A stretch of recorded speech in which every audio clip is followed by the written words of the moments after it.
আসসালামু আলাইকুম প্রিয় দর্শক, আমি প্রথমেই আপনাদের কাছে একটু ক্ষমা চেয়ে নিচ্ছি এই কারণে যে আজ আমি যে বিষয় নিয়ে কথা বলবো, যে ব্যক্তিকে নিয়ে কথা বলবো, তাকে নিয়ে আমি কখনোই কথা বলতে আগ্রহী ছিলাম না। আমি চাইতাম না যে তাকে নিয়ে কোনো কথা যেন আমাকে বলতে হয়। নানা প্রসঙ্গে তারপরও দু এক জায়গায় টুকটাক মন্তব্য করতে হয়েছে, কারণ আমাকে প্রশ্ন করা হয়েছিল বলে ওই জবাবটা না দিলে হয়তো ব্যাপারটা অন্যরকম হতো। এই জন্য জবাব দেওয়ার স্বার্থে দিয়েছিলাম, কিন্তু নিজে থেকে তাকে নিয়ে কিছু বলবো এটা আমার আসলে রুচিতে বাধ্য। কিন্তু আজকে বলছি কেন? আজকে বলছি এই কারণে, সে একটা আমাদের জাতীয় নিরাপত্তাজনিত অস্থিরতার কারণ হয়ে প্রায় দাঁড়িয়েছিল।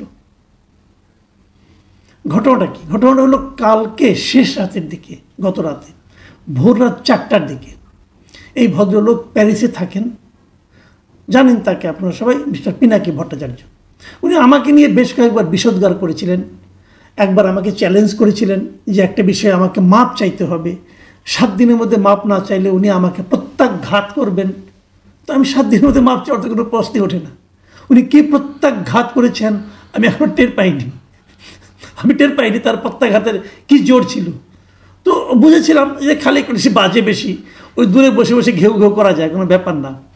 তারপরে দেখলাম কিছুদিন পরে উনি আমাকে একটা উকিল নোটিশ পাঠিয়েছিলেন। এটা আপনাদেরকে কখনো শেয়ার করা হয় নাই, আজকে এই সুযোগে শেয়ার করছি। উনি আমাকে একটা উকিল নোটিশ পাঠিয়েছিলেন যে ওনার নাকি মানহানি হয়েছে আমার কারণে, এবং সেই উকিল নোটিশ ধানমন্ডির একটা ল ফার্ম থেকে এসেছিল। তো আমি দেখেছি, কী করবো, আমি রেখে দিয়েছি যে আমার কারণে তার মান সম্মান হানি হয়। এবং আমি আবার ভাবতেও বসলাম ওনার মান সম্মান আছে নাকি যে হানি হবে। যে মানে মান সম্মান হানি হয়েছিল।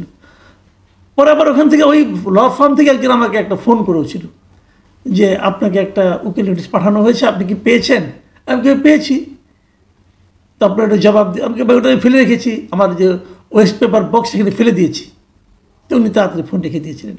তারপরে কী হয়েছে আমি এখনও জানি না, ওনার মান সম্মান ফিরে পেয়েছেন কিনা তাও বলতে পারবো না। যাই হোক, এগুলো অন্য আলাপ, ওই আলাপে যাচ্ছি না। গত রাতে সেই লোকটা মধ্যরাতে আমাদের সময় ভোর 4টার দিকে উনি একটা ভিডিও লাইভ করেছেন, ফেসবুকে করেছেন, ইউটিউবে করেছেন। ভিডিওটার লেন্থ হলো 1 মিনিট 13 সেকেন্ড। সেখানে উনি কী বলেছেন আমি ভিডিওটা দেখাতে পারতাম, কিন্তু নর্মালি আমি আমার ভিডিওতে অন্য করে ভিডিও দেখাই না, এবারও দেখাচ্ছি না। আমি বরং আপনাকে পুরো ভিডিওটা পড়ে শোনাই। আমি পুরো ভিডিওটা নিজেই ট্রান্সক্রিপ্ট করেছি।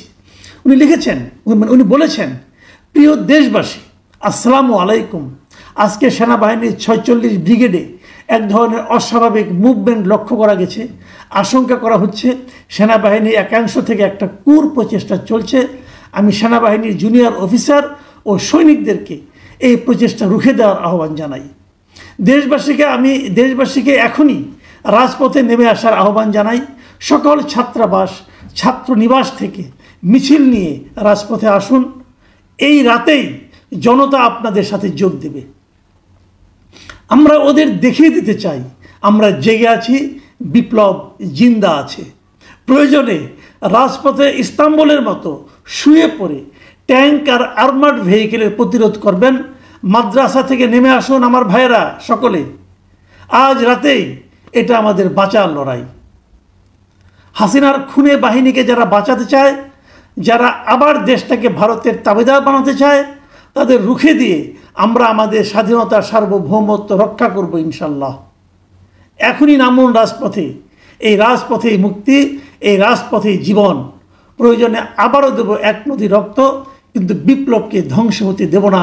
ইনকিলাব জিন্দাবাদ। ভাই, আমার কণ্ঠস্বর খুবই খারাপ, ওনার মতো করে বলা সম্ভব না। উনি ভরাট গলায় বলেছেন এবং মনে হয়েছিল যেন উনি একটা দেশ নায়ক এবং বিপ্লবের জন্মদাতা উনি, এরকম ওনার ভাবভঙ্গি থেকে মনে হচ্ছে। যেরকম আমরা শুনেছিলাম 7ই মার্চের ভাষণ, জলদ গম্ভীর কণ্ঠে শেখ মুজিবের ভাষণ, যেরকম আমরা শুনেছিলাম জিয়াউর রহমানের বেতারে স্বাধীনতার ঘোষণা, ওরকম ওনার ভাষণ, একটা অথরিটি নিয়ে উনি এই ভাষণটা দিয়েছেন। নেট রেজাল্টটা কি? কেন ওটা দিয়েছেন? কি হয়েছে এতে? আসলে কি 46 ব্রিগেডে কিছু হয়েছে? কেউ বলতে পারে না। 46 ব্রিগেড তো ভাই খুব দূর নেই, দেশের মধ্যেই। ওখানে অনেক সেনাবাহিনী বিভিন্ন র্যাঙ্কের লোকজন তো আছে, আমাদের কিছু পরিচিত বন্ধু বান্ধব আছে। আমি কিন্তু জানার চেষ্টা করেছিলাম ভাই কী হয়েছে। কিছুই না, সবাই শান্তি মতো ঘুমিয়েছে রাতেবেলা, কোনো ঝামেলা তো হয়নি। তো উনি ফ্রান্সে বসে, ফ্রান্সের প্যারিসে বসে কোথায় পেলেন এই ঘটনা? কোথায় পেলেন? শরাব টরাব পান করে কোথায় মাথা খারাপ হয়ে গেছিল, কাছে এগুলি বলতে গেছেন। কিন্তু সেটা ব্যাপার না, উনি কি বলছেন, উনি কত বড় পাগল এটা প্রমাণ করে কিন্তু আমার ব্যাপার না, ওটা নিয়ে মাথাও ঘামাই না। যার যত ইচ্ছা খাবে, যার যত ইচ্ছা পান করবে, তার ব্যাপার। আমার কথাটা হলো, উনার এই কথায় যদি দেশের কিছু লোক বিশ্বাস করত, কিছু লোক সাড়া দিত, কালকে দেশে কি হতো ভাবুন তো একবার। একবার ভাবুন, এই লোকগুলিকে রাজপথে নামতে বলা হচ্ছে, মাদ্রাসা স্টুডেন্টদেরকে রাস্তায় নামতে বলা হচ্ছে, ছাত্রাবাসের ছেলে মেয়েদেরকে রাস্তায় নামতে বলা হচ্ছে। তারা নেমে যখন তারা একটা প্রতিরোধ, একটা পুর প্রতিরোধ করতে যাইতো, তখন রাস্তা তারা কী করতো? ভাঙচুর করতো, আগুন দিত। আমি আমাদের দেশের মাদ্রাসা স্টুডেন্ট, স্কুল কলেজের স্টুডেন্ট সকলকে ধন্যবাদ জানাই যে আপনাদের বোধ বুদ্ধি এই পাগলের মতো নয়। আপনারা বুঝতে পেরেছেন যে এই নামাটা হবে একটা হাস্যকর কাজ। সে কিন্তু খুব সিরিয়াস ভঙ্গিতে বলেছেন, এবং কেবল বলেনি, উনি আবার একটা পোস্ট আকারে লিখে ওনার ফেসবুকেও দিয়েছেন। কি বলেছেন ভাবুন একটা কথা। এক নম্বর হলো, উনি সেনাবাহিনীর অফিসারদের, সিনিয়র অফিসারদের বিরুদ্ধে জুনিয়র অফিসার এবং সৈনিকদেরকে উস্কে দিয়েছেন যে তোমরা মাঠে নামো। যদি তার কথা কেউ শুনতো, যদি এমন হতো একটা জুনিয়র অফিসার নামলেন রাস্তা, রাতের বেলা দেখা হলো কোনো সিনিয়র অফিসারের সঙ্গে, হয়তো তাকে মেরে দিতে পারতেন। আবার ধরেন যদি তার কথা শুনে ছাত্ররা নেমে আসতো, কি হতো? এবং তারপর আবার কিসের বিপ্লব জিন্দা আছে? ভাই বিপ্লবটা কোথায়? কিসের বিপ্লব? আমরা যে গণ অভ্যুত্থান করেছিলাম এই দেশের মানুষ, আপামর জনসাধারণ, সেই গণ অভ্যুত্থানে পিনাকি আপনি ছিলেন না, আপনি দেশে ছিলেন না, ওখানে বসে বসে জ্ঞান দিছেন। দূরের থেকে অনেক সুন্দর মনে হয় সব কিছু। আসেন না কাছে, 1 বছর উপর হয়ে গেল, দেশে আসেন না কেন? কারণ আপনি ফ্রান্সের প্যারিসের আরাম ত্যাগ করে এই দেশে আসতে পারছেন না। ওখানে যত সহজে আপনারা পানীয় পাচ্ছেন, ওই পানীয় এখানে পাওয়াটা আপনার জন্য কঠিন হয়ে যাবে। মধ্যে কথা ওইটা, ওখানে আপনি যে জীবনযাপন করেন সেটা ত্যাগ করে আপনি এখানে আসতে পারবেন না। আপনি উস্কাচ্ছেন কেন? দুটো কারণ উস্কাচ্ছেন। আপনি দেশের সবসময় একটা ঝামেলা লাগিয়ে রাখতে চান, আর তার উপর আপনি আপনার এই সোশ্যাল মিডিয়া থেকে যে বিপুল ইনকাম করেন, সেই ইনকামটা আপনার নষ্ট হয়ে যাবে দেশে আসলে পরে। ইনকামের পরিমাণটা কোনো ধারণা করতে পারেন? আমি এই দেশের মানুষকে বলছি, আপনারা কি জানেন ওনার ইনকামটা কত? আমি আপনাদের একটা দেখাই, আপনি কিন্তু ইউটিউবে গেলে পরে যে কারো ইনকাম দেখতে পারবেন। ওখানে গেলেই ওরা দেখায় যায় তার অ্যাপ্রক্সিমেট ইনকামটা কত। এই ভদ্রলোকের মান্থলি অ্যাপ্রক্সিমেট ইনকাম হলো $44,000 মিনিমাম। তার মিনিমাম ইনকাম হচ্ছে আমাদের টাকার 50 লাখ টাকা কেবল এই ইউটিউব থেকে। আমাকে আপনাকে এই সময় ডুগডুগি বাজায়া আপনাদের মতো মানুষ তার উপর ঝাঁপিয়ে পড়ছে। সে নিজে একটা ব্রাহ্মণ, হিন্দু এবং মুসলমান দেশে সুশ্রী দিচ্ছে, আর ওখানে বসে 50 লাখ টাকা প্রতি মাসে, কমপক্ষে 50 লাখ টাকা, কখনো কখনো সেটা 1 কোটি টাকা ছাড়াই যায় এই ইউটিউব থেকে। আমি দেখি বলে, আর সেখানে আনন্দে ফুর্তিতে আছেন, আর আমাদের দেখে হাসে, দেখ কতগুলি মূর্খরে কেমন করে নাচাচ্ছি। তো এই নাচাইতে কালকে বেড়া সারা বাজাই দিছে। একটা কথা মাথায় রাখুন আপনারা, আমি আবারও বলেছি, আবারও বলি, এই লোকটার মূল লক্ষ্য হলো বাংলাদেশকে অস্থিতিশীল করে তোলা। এই দেশের মানুষ নিজেরা মারামারি করবে, একটা হাউকাও বাজবে, সে ওখানে বসে বসে দেখবে। আর এখানে যত হাউকা বাজবে তত তার 2টা লাভ হবে। 1 নম্বর লাভ হলো তত তার ভিডিও চলবে, আর দ্বিতীয় লাভ হলো উনি যাদের হয়ে কাজ করেন, আমি আগেও বলেছি এই ভদ্রলোক ভারতীয় রয়ের এজেন্ট, আমি আগেও বলেছি আপনাদেরকে, এবং আমি প্রমাণ করে দিয়েছি কিভাবে। আপনারা ভেবে দেখুন, উনি বাংলাদেশ থেকে পালিয়ে ইন্ডিয়া গিয়েছিলেন চোরাপথে, ভারত থেকে থাইল্যান্ড গিয়েছেন। আমার প্রশ্ন হলো, ভারত থেকে থাইল্যান্ডে গেলেন কিভাবে? যখন উনি ভারত থেকে থাইল্যান্ডে যাওয়ার জন্য এয়ারপোর্টে যাবেন, তখন এয়ারপোর্ট জিজ্ঞাসা করবে না, ইমিগ্রেশন জিজ্ঞাসা করবে না, তার পাসপোর্ট দেখবে না? তা তো জিজ্ঞাসা করবে যে তুমি ভারতে ঢুকলে কিভাবে?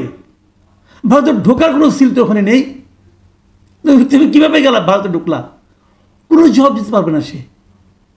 কাজেই তার পক্ষে কেবল তখনই যাওয়া সম্ভব ভারতের বাইরে যদি ভারতের কোনো ইন্টেলিজেন্স তাকে হেল্প করে। সেটা কে? বুঝতে পারছেন? তাদের হেল্প এসে গেছে। কেন গেছে? তো লাভ হলো সিম্পল, সে ভারত থেকেও পেমেন্ট পাচ্ছে নিয়মিত, এবং তার যারা ঘনিষ্ঠ আছেন, বিভিন্ন সময় তার বন্ধু বান্ধব ছিলেন, তারা যে ফেসবুকে বিভিন্ন রকম আপনার কন্টেন্ট করেন, সেখানে তারা উল্লেখ করেছেন যে ওনার সঙ্গে ভারতের কার কার যোগাযোগ আছে। তো তার মাধ্যমে কি হলো, সে আমাদের এখানে যে গণ্ডগোল বাঁধে, আমাদের এখানে দেশের হয়তো অস্থিতিশীল থাকে, কার লাভ? উনি কাকে পয়েন্ট পাইয়ে দিচ্ছেন? এই হলো সেই ভদ্রলোক। আমি এই দেশের মানুষকে অভিনন্দন জানাই, ধন্যবাদ জানাই যে আপনারা এই পাগলের কথায়, অথবা এই দুর্বৃত্তের কথায়, অথবা এই মতলববাজের কথায় গত রাতে রাস্তায় নামেননি। আমি কেবল একটা কথা বলি, দেখুন ওনার অবস্থাটা, ফেসবুকে ওনার যে রিলটা ছিল, সেই রিলটার পরে বেশ কয়েকটা কমেন্ট ছিল। আমি এই কমেন্টগুলো র্যান্ডমলি নিয়েছি, একদম একটানে 4-5টা একসঙ্গে নিয়েছি। আপনি একটু পড়ে শুনুন, আমি আপনাদের পড়ে শোনাই। যেমন ধরেন, একটা কমেন্টের মধ্যে লেখা হয়েছে, একজন লিখেছেন, তার নাম হলো রোকসানা আমিন, তিনি লিখেছেন, ইনশাল্লাহ সবাই মিলে দাদার কথায় সারাদিন, উনি সারা দিতে বলছেন। আরেকজন লিখছেন, নূর আলম লিখেছেন, ইনশাল্লাহ ইনকিলাব জিন্দাবাদ। আরেকজন লিখেছেন সাইদুজ্জামান, লা ইলাহা ইল্লা আনতা সুবহানাকা ইন্নী কুনতু মিনাজ জালিমিন। আবার লিখছেন প্লাটো আহমেদ, লিখেছেন সহমত দাদা ইনশাল্লাহ। আরেকজন রফিক হক লিখেছেন, ওয়ালাইকুম আসসালাম, আল্লাহ হিফাজত করুন, আমিন। বোঝা যাচ্ছে এরা মোটামুটি ওনার এই ট্যাবলেট খেয়েছেন। আচ্ছা দেখুন, আরও দেখুন কয়েকটা আপনাদের পড়ে শোনাই। শরীফুল ইসলাম লিখেছেন, গুজব ছড়িয়ে কী লাভ, মানে ইনি কিন্তু বুঝতে পেরেছেন জিনিসটা। আরেকজন লিখেছেন মাঙ্গো পিপল, তিনি লিখেছেন আপনাকে প্রধানমন্ত্রী হিসেবে দেখতে চাই। শামীম ফারাজি লিখেছেন, কিছু লেখেননি, কতগুলি ফুল দিয়েছেন উপহার হিসাবে। আর এমডি মাসুম লিখেছেন, আপনি আসেন তাহলে নামবো। খুব ভালো লাগছে এই কথাটা ভাই, যে আপনি আসেন, আপনি এসে নামেন, আপনার সঙ্গে আমরা নামি। দূরে বসে বসে ডায়লগ দেন কেন ভাই? মিজানুর রহমান লিখেছেন, পাঠা তুমি আসো। সওয়ারদেব লিখেছেন, ওয়েট হাসিনা কামিং সুন। দিদার হোসেন লিখেছেন, সবাই বলি নারায়ে তাকবীর। লায়লা আক্তার লিখেছেন, সেনাবাহিনী জিন্দাবাদ। আর সবুর লিখেছেন, কি কোন এটা, কি সংবাদ, আগের না এখনকার? আরেকজন লিখেছেন প্রবাসী সেলিম লিখেছেন, তোর কথা যে শুনবে সে পাগল, তুই নিজে আয়। রিয়া লিখেছেন, সারাক্ষণ মনে হয় গাঁজা খায়। অশান্তির যুগে বিডি লিখেছেন, ইনকিলাব জিন্দাবাদ। বিডি সাপাল লিখেছেন, কি সিরিয়াস আজ। আরেকজন লিখেছেন আমিন জাকির লিখেছেন, গেলি আরও কিছু লাশ ফেলতে চাস। শুনুন, এগুলো হলো পিপুলের মানে অবজারভেশন তার সম্পর্কে, মানুষ কি ভাবছে এই লোকটাকে নিয়ে। কেউ পাগলের মতো আছে, তার এখনও অনুসারী আছে, সে যা বলে তাতেই রাজি। কিন্তু যে লোকগুলি বলেছে ছড়িয়ে দিন আসুন, তারা কেউ রাস্তায় নামছে বলতে কোনো খবর পাই নাই। সারা দেশ থেকে একটা খবরও তো আসে নাই যে কেউ রাস্তায় নামছে ওনার আহ্বান শুনে। এই হলো আমাদের দেশ, এই হলো আমাদের ইনফ্লুয়েন্সার, আর এই হলো আমাদের ইনফ্লুয়েন্সড পিপল। প্রিয় দর্শক, একটা কথা বলি আপনাদেরকে, সবসময় মনে রাখবেন, এই দেশের বাইরে আমাদের অনেক দেশপ্রেমিক লোক আছে যারা দেশকে ভালোবাসে, কিন্তু যারা দেশের মানুষকে উস্কে দিতে চায় তাদেরকে একটা কথা বলেন, ভাই আপনারা দেশে আসেন, আপনি যদি এত দেশপ্রেমিক হন, আপনি যদি আমাদেরকে রাস্তায় নামতে বলেন, প্লিজ আপনি আগে নামেন, নেমে আমাদের পথ দেখান। কেউ না আওলা বাজান, কেউ না আমাদের জীবন নিয়ে আপনি ছিনিমিনি খেলেন। আপনি যখন আরামে আসেন, এইভাবে হয় না। প্রিয় দর্শক, একটা ছোট্ট হাস্যরসের কথা বলে শেষ করি। আমার সেনাবাহিনীতে কিছু লোকজন তো বন্ধু বান্ধব আছে, থাকতেই পারে, এই দেশ ছোট্ট দেশ, আত্মীয়স্বজন তো অনেকেই আছে। আমি একজনকে জিজ্ঞাসা করেছিলাম, ভাই আপনাদের এই যে এই লোক রাতেবেলা এত কিছু বললো, আপনারা শুনেন নাই? ওই ও আসুন, ওর কাছে আমরা ক্ষতিপূরণ চাইব। কী ক্ষতিপূরণ? কয়েক এটা শোনার পর আমাদের বেশ কিছু সেনাবাহিনীর সৈনিক এবং কর্মকর্তা হাসতে হাসতে অজ্ঞান হয়ে গেছে, তাদের চিকিৎসার জন্য আমাদের খরচ করতে হয়েছে, সেই খরচের টাকাটা ওর কাছে আমরা ফেরত চাবো। এটা একটা জোক, কৌতুক না? এই লোকটা ধীরে ধীরে নিজেকে কৌতুকের বস্তুতে পরিণত করছে। প্রিয় দর্শক, আপনাদের কাছে